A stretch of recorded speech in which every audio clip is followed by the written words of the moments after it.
And now to introduce our main speaker, a distinguished member of our club, one of the several members of the club who actually lived in Japan longer than Carla and I did, and a distinguished gentleman in his own right. Please welcome Bill Franklin.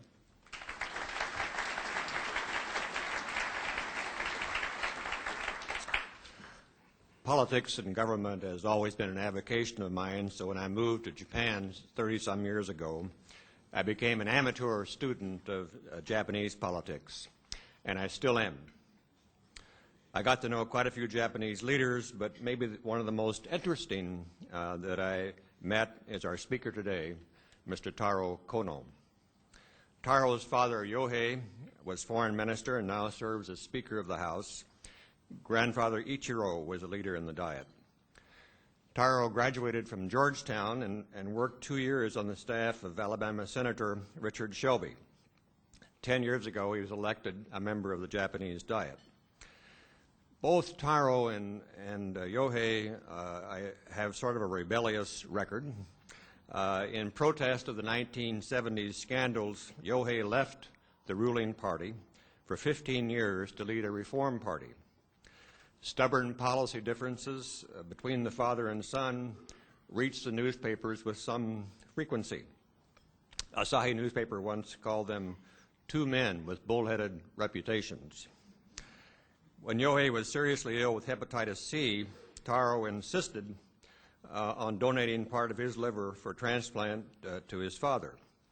And the surgery was successful, and after which Yohei said to his colleagues, "Just think about it. With Taro's liver, I may become even more stubborn."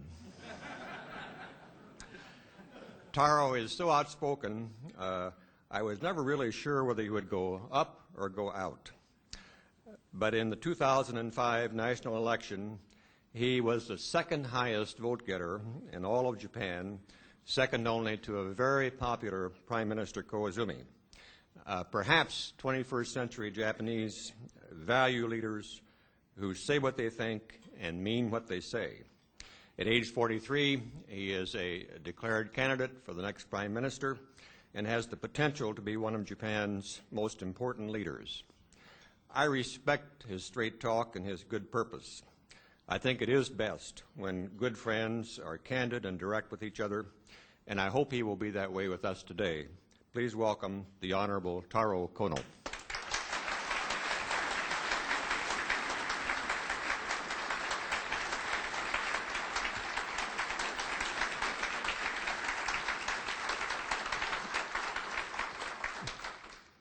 Good afternoon. I guess I am the forgettable speaker of the day. I won't go for 2 hours. I try to make my comment short. I try to take more questions. I think that'll be more interesting. I'm very excited and impressed because 2 years ago, the Fortune magazine invited me to Aspen to attend the conference organized by the magazine called the Brainstorm. They had a session on Japan, and I was to be one of the panelists. No one really showed up for the session on Japan. China and India draw hundreds of people coming to their session, but I think the people are not interested in Japan 2 years ago because our economy was so bad. Now the economy of Japan has come back. A lot of companies making highest profit ever. So the Fortune magazine invited the vice chairman of Toyota, former chairman of the American Chamber of Commerce, Glenn Fukushima, and a couple of other guys, plus me, back to Aspen this year, the Brainstorm 2006. We had more panelists than the audience this time.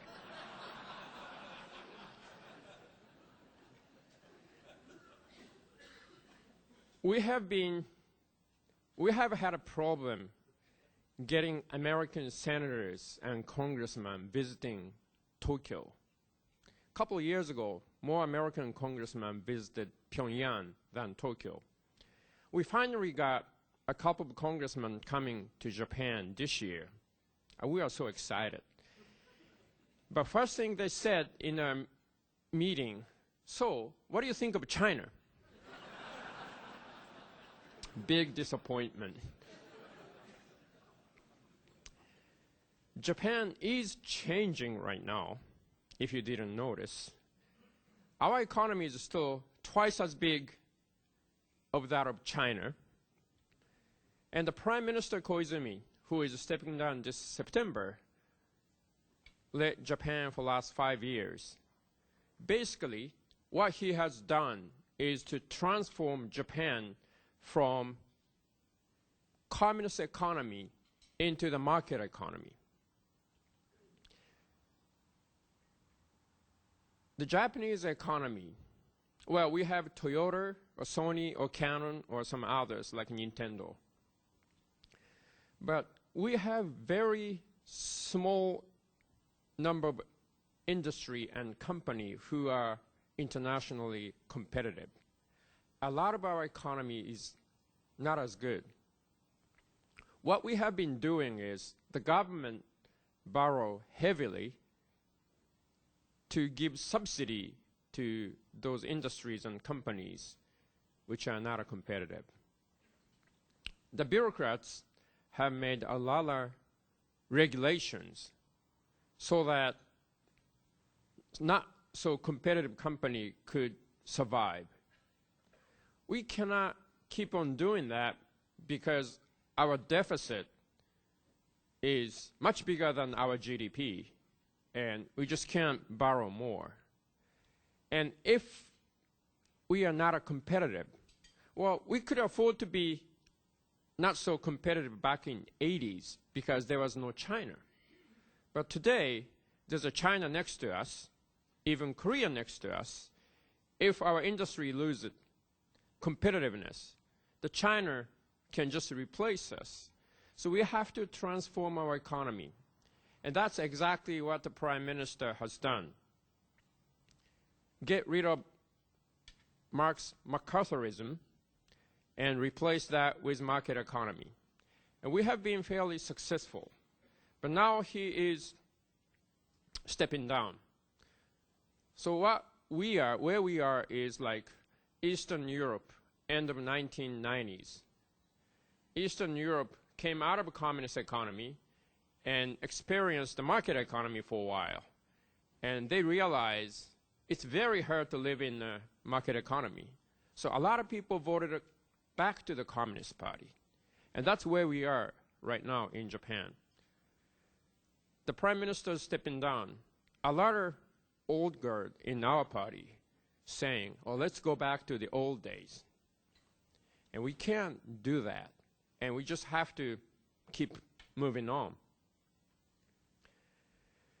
Right now, Chief Cabinet Secretary Mr. Abe, who is 51, is the favorite to succeed Prime Minister. 51 is way too young to become Prime Minister in Japan. I'm 43, and on May 11th, I declared that I am candidate to the Prime Minister. I'm not still born yet in the Japanese politics. But because a candidate who is 43 came in, no one talks about Abe's age, so I'm helping him a lot.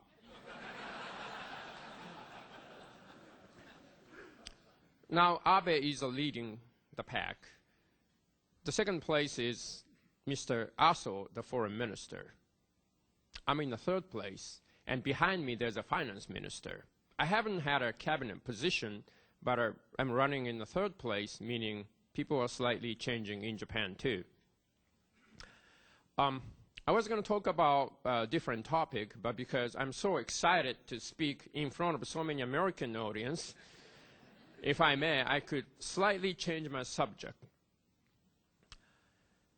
US and Japan, believe it or not, have very important relationship.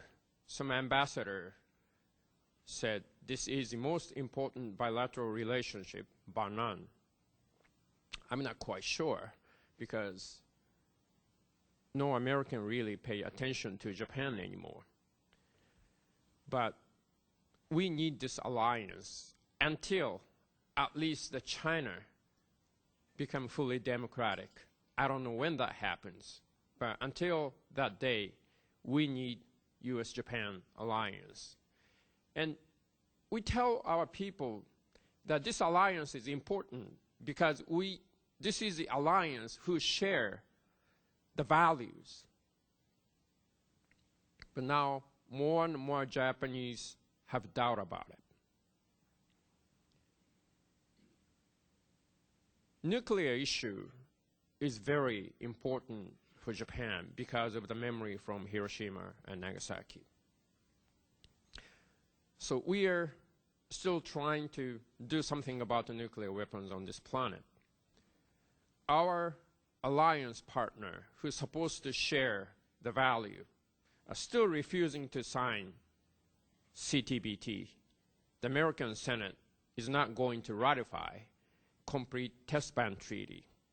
Some people in the Congress even talks about developing smaller nuclear weapon that can be actually used. And that worries Japanese. We worked very hard to come up with Kyoto Protocol. We have to do something about this climate change. I came to Seattle on Sunday, and I realized, yes, the climate change is going on. It was so hot. United States refused to ratify Kyoto Protocol. Well, I guess I can say that in Seattle because the mayor is trying to abide by the Kyoto Protocol. But entire United States is still refusing. We worked hard to get handgun convention. We got to do something about small weapons that's killing millions of people in Africa and other places. The United States could care less. We're working hard to get International Criminal Court.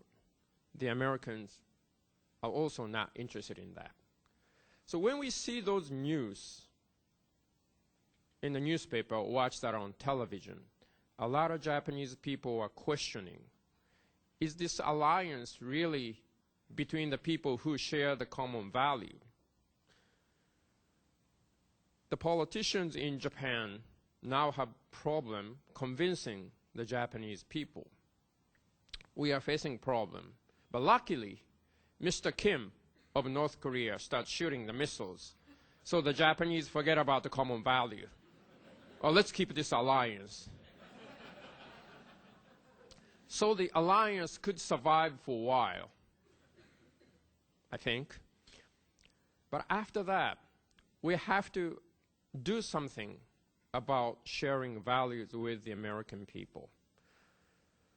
Until today, I think the Japanese government is not really talking straight to the American government. I mean, our prime minister loved to sing song with the American president, but I think we need to do more of that. I think the new prime minister, who's going to succeed Prime Minister Koizumi, has to be able to say, well, sorry, President, your policy is not quite right. We have to have new prime minister who can say that. And one issue we should disagree is the Middle East. Japan doesn't sell any weapon system to any country. So when we say we want peace in certain places, we actually mean it. We have no Jewish population in Japan, so we don't have to worry about their political contribution or their votes. So we don't have to stubbornly support Israel in the peace talks. We can be honest broker in the Middle East. So I think in the Middle East, Japan and the United States should agree to disagree. But I think that'll be good for this world. So US and Japan, I hope, will be the strong ally into the foreseeable future. But in order to keep this alliance, both sides need to work hard. And I believe in this alliance, and I think we have to do something about it.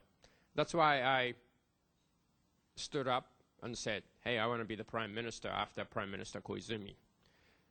People still think I'm weird, maybe, but I think I will have a chance even this time. If not this time, maybe the next time. I will keep on trying, and I hope I will have some friends in Seattle when I become prime minister. And we have invited a lot of Japanese American leaders, including your majority whip, because those Japanese American community, we believe, will speak for Japan, even if no other American pay attention to. So we need to cultivate more relationship with the Japanese American community in the West Coast, not only West Coast, East Coast, Midwest, whatever. But I hope more American people will have interest in Japan. Remember, our economy is twice as big as China now. I don't know about the future, maybe not. Let me stop here, and because so many people came up to me and they say they have questions, so I love to answer the difficult questions. Thank you very much.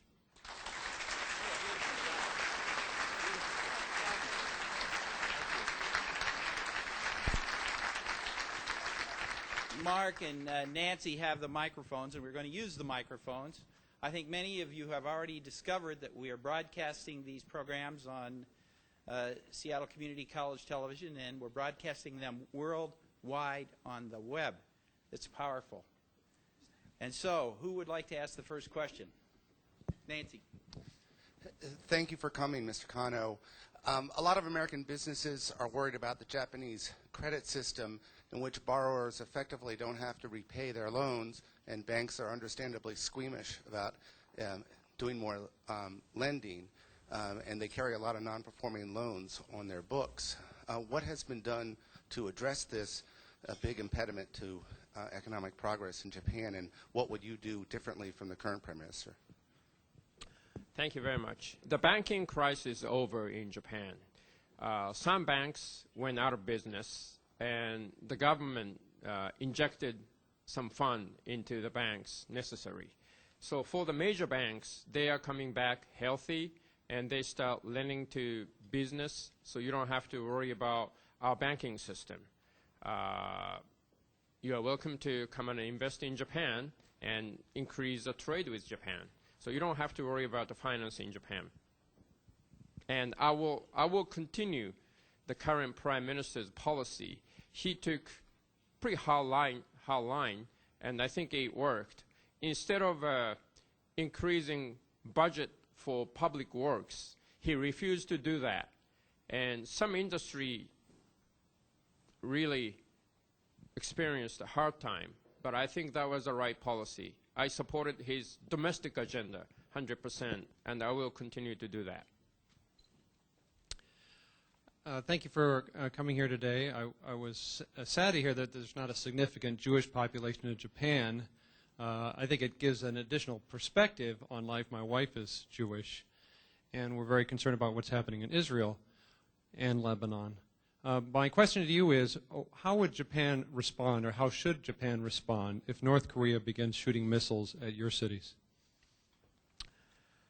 Well, that's why we have alliance with the United States.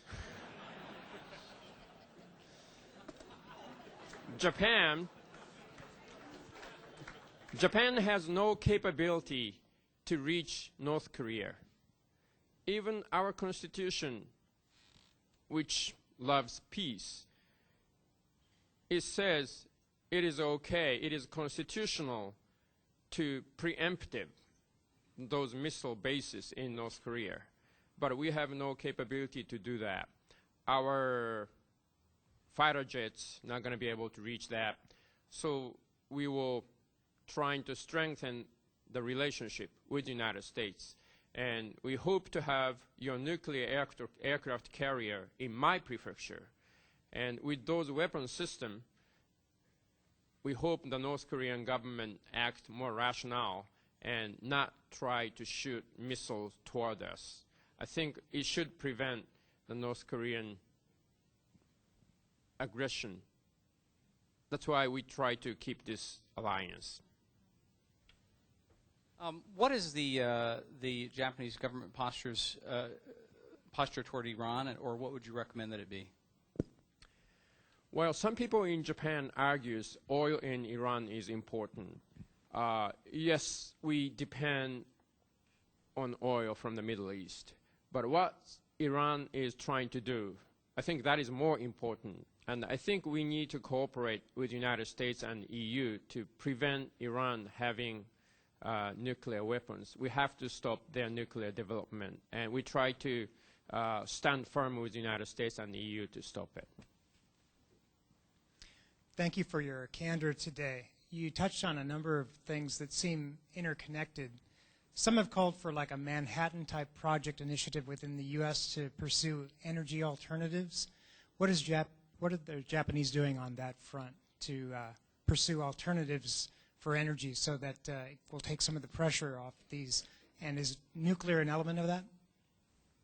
The energy issue is one thing that I totally disagree with the current regime, and I even disagree with my own party. Japan is currently pursuing the plutonium recycle policy, which I think is totally unnecessary and totally unrealistic. I think we should move on to renewable. We should move on to 100% renewable. I don't know when we can reach it, but I think we should migrate out of oil and other fossil energy sources. Nuclear energy should not be the alternative to that, because we don't know how to treat the nuclear waste. I mean, with all the volcanoes and earthquakes, we have no place to put the nuclear waste inside Japan. I don't think it's right to export that. So I'm trying to change our government policy so that we will invest much more into the renewable energy sources.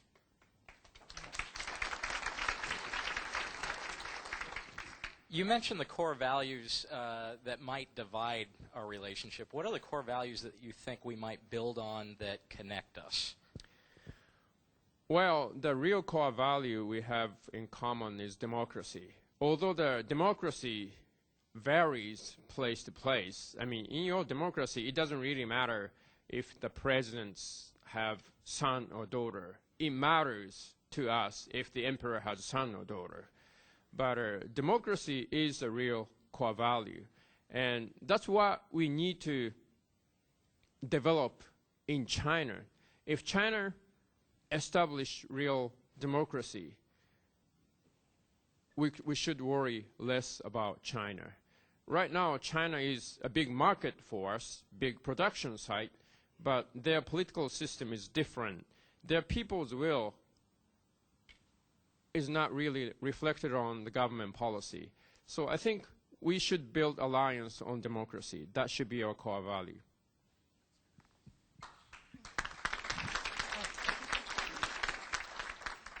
Thank you very much for your remarks, and I think one of the core values we do share is the desire for peace. So I want to press you just a little bit more on North Korea and ask you, in your view, what are the next steps that need to be taken by the parties in talks to assure the de-escalation of that situation? Well, I think we need to talk them into sort of coming down. If they're not going to listen, I think we have to start talking about economic sanction. Economic sanction without China is not 100% effective, but they rely heavily on the money sent from Japan. And if United States join us in economic sanction, I think it works. So we have to talk to them. The next step will be the economic sanction. We have to consider that option.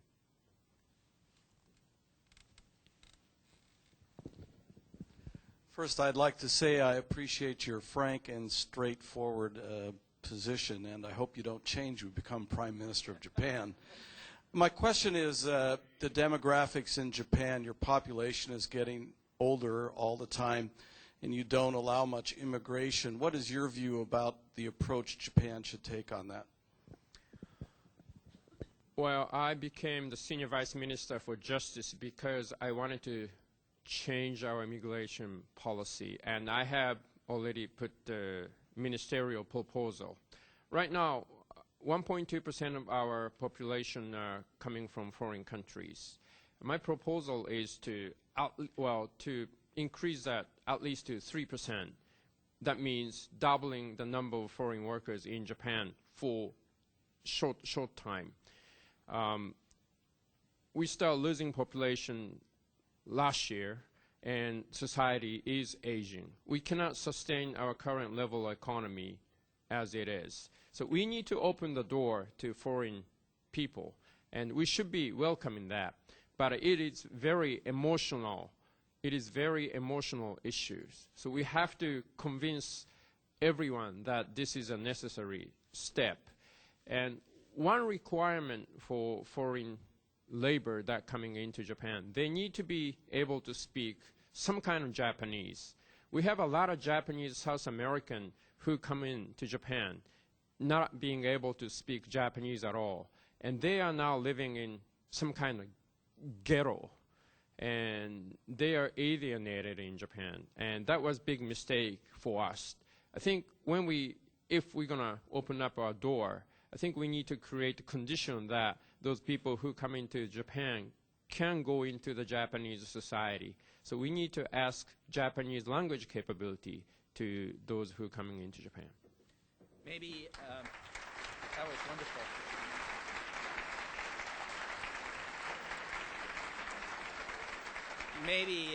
Maybe Dr. McConaughey's next fellowship can be in Japan, and she can do for Japan what she's doing for the Navy. Thank you. Thank you very much.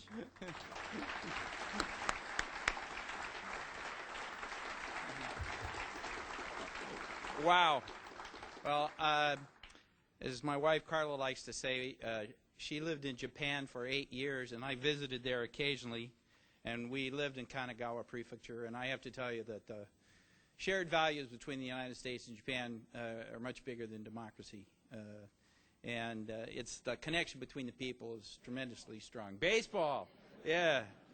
We're tremendously grateful. You know, Kaz was back last night at Safeco. He looked really good. It was good to see him. Anyway, thank you, sir, for being willing to stand for election in this difficult day and age.